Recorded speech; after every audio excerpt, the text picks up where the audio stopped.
Hi everyone, welcome back to my channel, Painting the Pieces. My name is Chris, and today I'm painting some flowers that you can see I've drawn on with a general white pencil.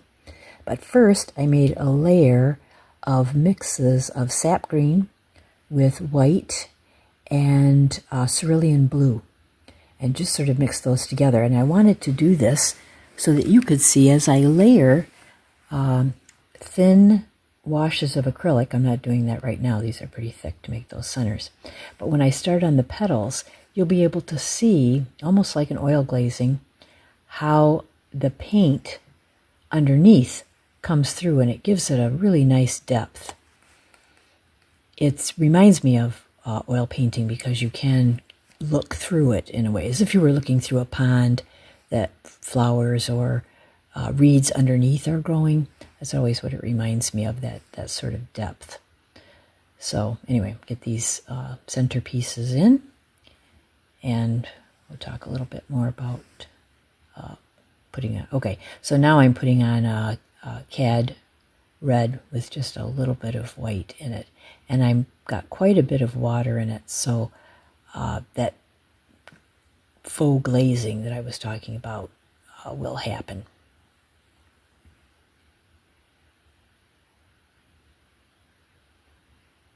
So as I've mentioned many times, when weeks are hectic or busy or stressful in some way, painting like this is just really relaxing. Because I have these a bit speeded up, it probably looks as if, well, this couldn't possibly be relaxing. But when I'm painting in real time, I'm taking my time, and it is very relaxing.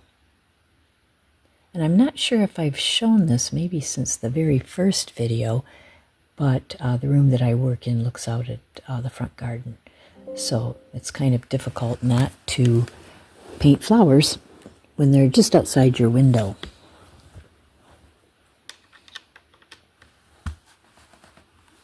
Just got a notification that my battery was running low. That was that little chime.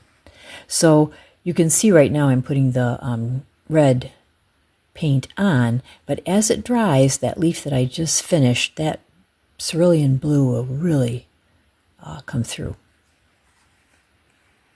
And then I don't go back and do anything to that because I think it's already got 3 layers of paint and a lot of interest in the depth of those colors. And as I've mentioned, I really have missed that about the oil paint. Although last week I needed to order some paint, and I went out to Blick and the cheap paint online store, and paint is so unbelievably expensive. I don't know where it comes from and what's happened, that it's really jumped up. Maybe pigments are more expensive or harder to get, something. And I have boxes of oil, so just through the economics of it, I'm going to go back to oil paint. And it is better in the summer because I can have the window open. My oil paints are on the older side, but they're fine. It's just that now they make oil paints with, I guess, some kind of binder or however they make oil paints now that can be non-toxic. I'm pretty sure mine are, very toxic. So I will have a mask, or I'll have the window open with an exhaust fan blowing that out. That's why it makes it so difficult for me to work in the oils that I currently have in the winter. But summer is coming on now. It was really warm today, so I'm going to make use of those paints and try to save some money until I really have to buy the acrylics. And maybe I'll do some more watercolor pieces too.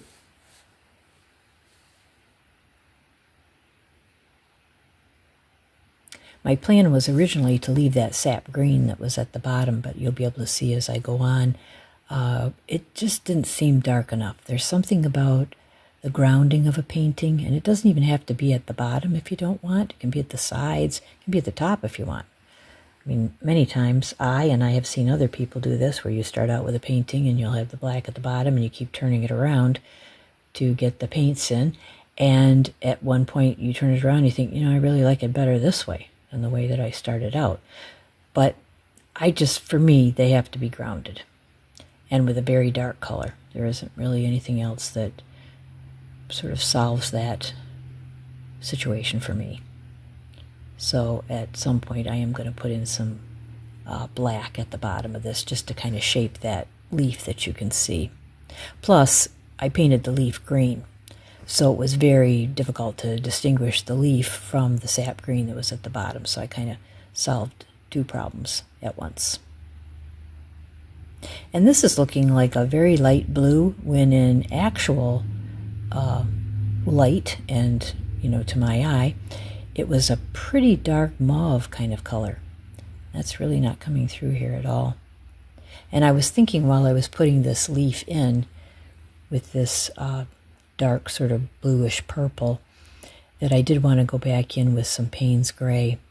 Many times as you're working on something, at least for me, I see the layers that I want or the depths that I want and what colors will give that to me. And because Payne's gray is pretty translucent on its own, you don't really have to thin it much, if at all.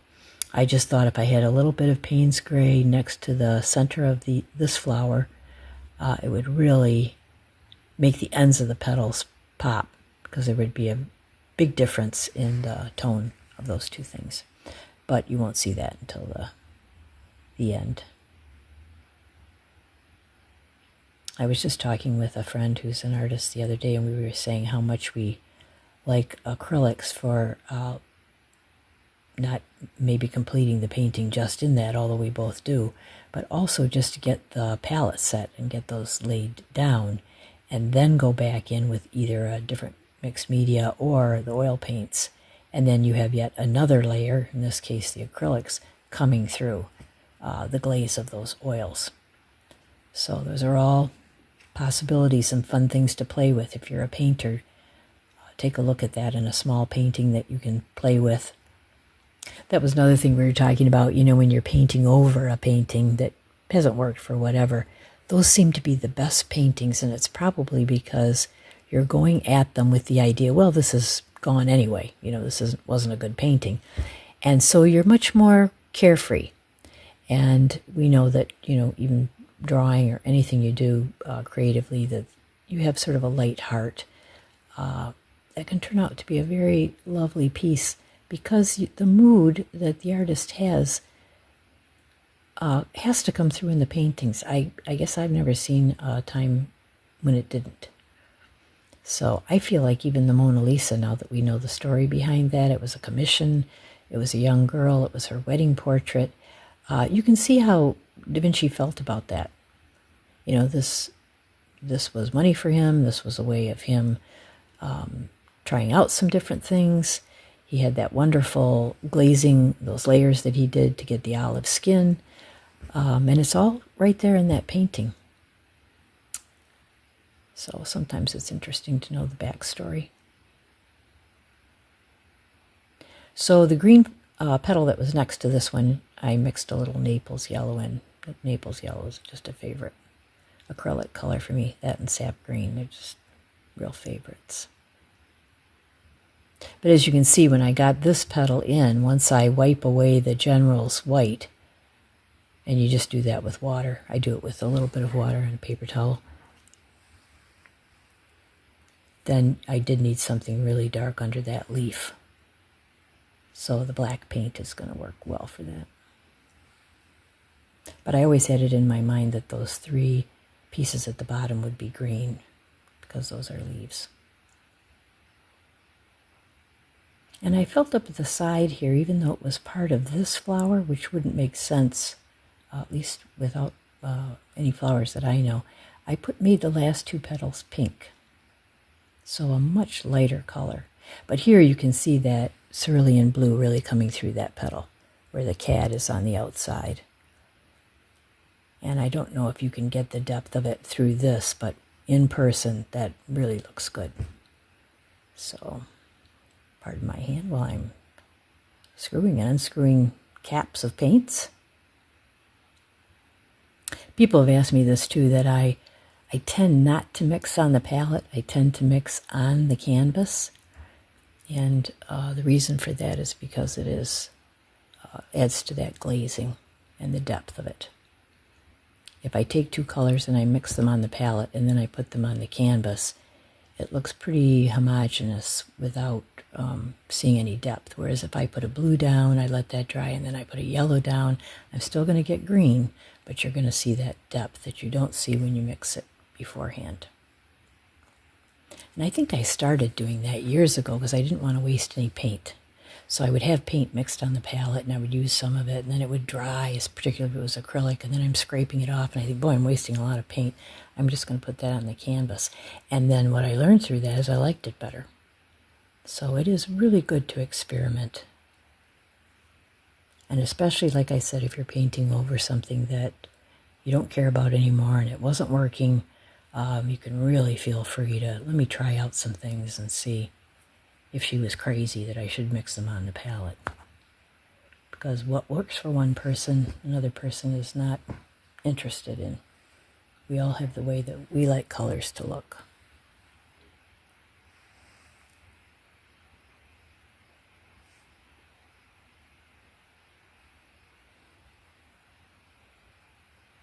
So my first turn, this seems kind of odd. Usually I'm turning it more quickly, I think.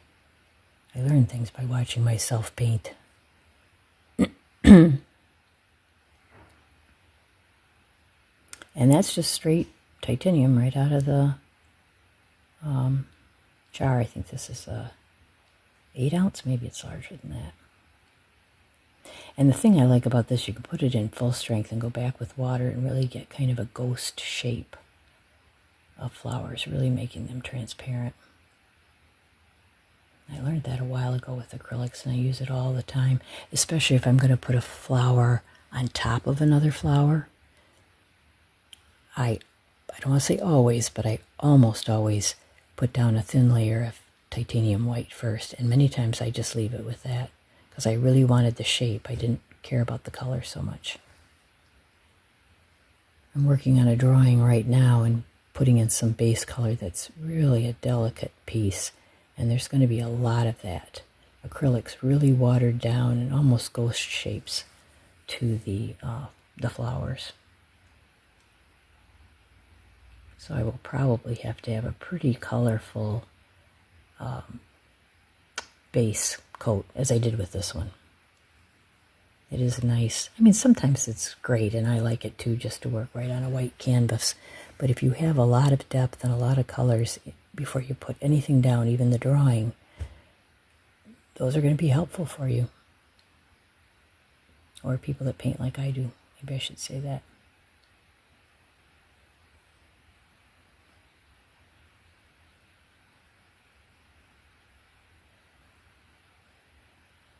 I think of these little channels too between the petals, as you can see there, particularly with the white one, and the white drawings, outlining the red, which, as I said, will go away. I like those little channels, and I think of them as kind of an overlay with a map where you see little rivers running through, or you can see roads, country roads, and that's how I think of them and use those kinds of colors. And I think that comes through in the painting, that it almost seems like it's also describing a landscape and an aerial view, even though it could be a garden painting.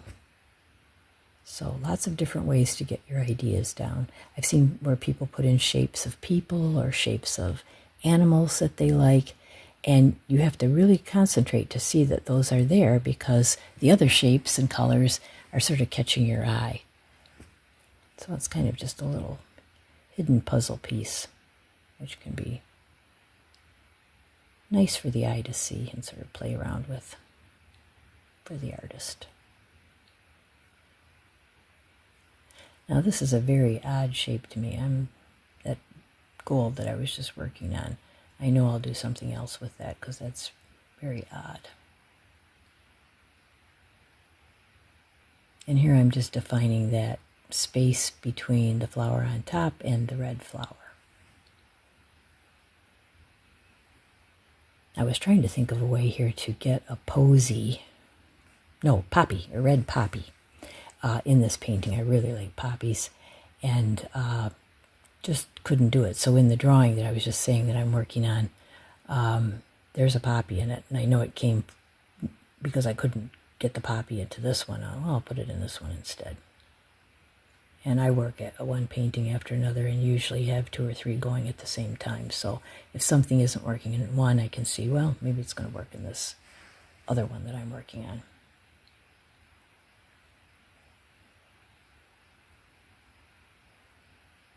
I know some people just work on one painting at a time, and I understand that too. But oftentimes I am in the middle and I'm not sure where I want to go with that. Sometimes I can work that out in my head by working on another painting and then not thinking about the one that at any point in time is giving me a little difficulty in how I want to go about it. Sometimes it's a color, sometimes it's a shape.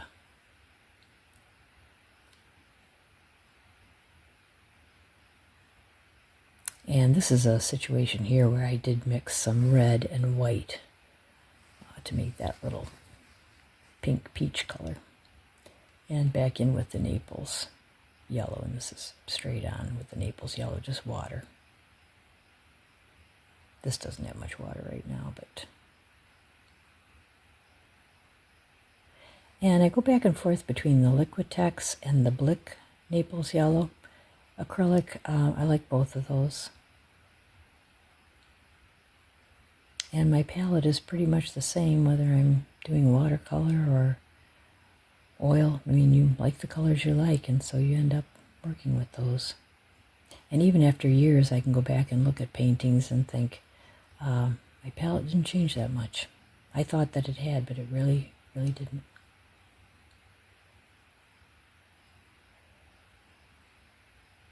I like this yellow here with the sort of faded colors on this side. This soft Naples with a lot of water and that sort of peach color, as I was saying, that I had, and then the white flower. Just brings kind of a subtle feel of color on that side when I have such a bright red and green on the lower right. Well, what's the lower right now? I don't know. When I get ready to put the hanger on, if I will change it. And that does happen. I don't think it happens in that large a percentage for me, but it does happen. Sometimes I turn it upside down and it just looks better like that. So.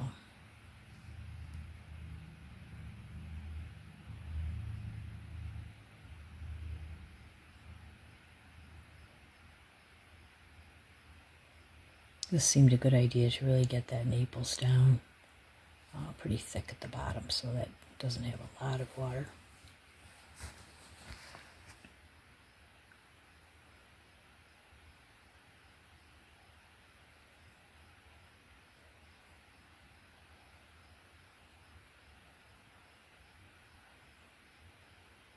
And sometimes with the water, you're just coaxing kind of a tint of the paint around, and then you can let that color from the bottom show through, as it does with these as well. But this is a lighter blue. This was a cerulean that had more white in it underneath, as opposed to that dark one on the right hand side. And these irises were just looking at me right from the window. So I thought, well, they're blowing in the wind, and you have those two pieces that are up at the top that kind of fold into each other. So I wanted to capture that. I don't think that I got it into this video, but those top pieces I ended up making, they were like a lavender. And I made the centerpiece sort of pink, and then the two kind of wing pieces that come out, I used burnt sienna. I just needed a kind of reddish earth tone to draw it all together, that red on the outside and the greens. It just, I don't know, it just said to me, put some burnt sienna here. And so I did, and I liked it. And this is a white too, mixed with a very little Naples. You can tell if it's looking more white here. And it was the same thing here. I thought I'll put a lot of water in because it will let that blue come through underneath, which is so nice. And then outline that little sort of tongue, I don't know, whatever it is that comes out of the iris there. I should know parts of flowers when I speak of them, and I don't. I say silly things like tongue and feet and ears and, I don't know, other things. I came to gardening very late. And people that know me would say, you haven't come to gardening yet. So I'm using that term very loosely.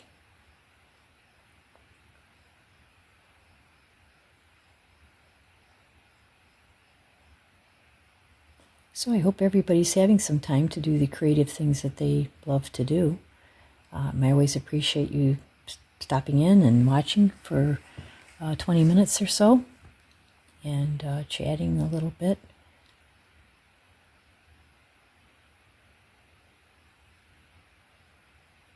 And have a good creative week coming up. If you've been busy and you haven't been able to, try to squeeze some time in. And hope to see you next week. Thanks.